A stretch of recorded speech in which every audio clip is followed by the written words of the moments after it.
एक दिन जंगल में सूरज पूरी आब व ताब से चमक रहा था। परिंदे चहचहा रहे थे, जानवर अपनी अपनी जिंदगी में मसरूफ थे। इसी दौरान एक मगरूर मोर अपनी खूबसूरत रंग बिरंगी दम फैलाए नाच रहा था। वो खुद को सबसे बेहतर समझता था।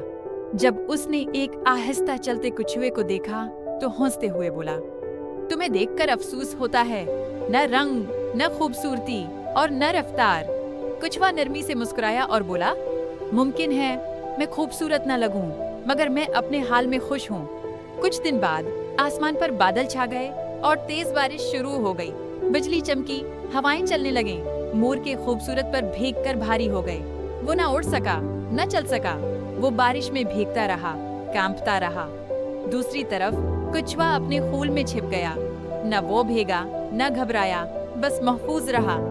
मोर ने कांपते हुए कहा, काश मेरे पास भी तुम जैसा खूल होता। कछुआ मुस्कुराया और बोला, हर मखलूक खास होती है। असल खूबी शक्ल में नहीं, सब्र और अंदर की मजबूती में होती है। सबक, कभी किसी को उसकी जाहिरी शक्ल या सुस्त रफ्तार से न परखो।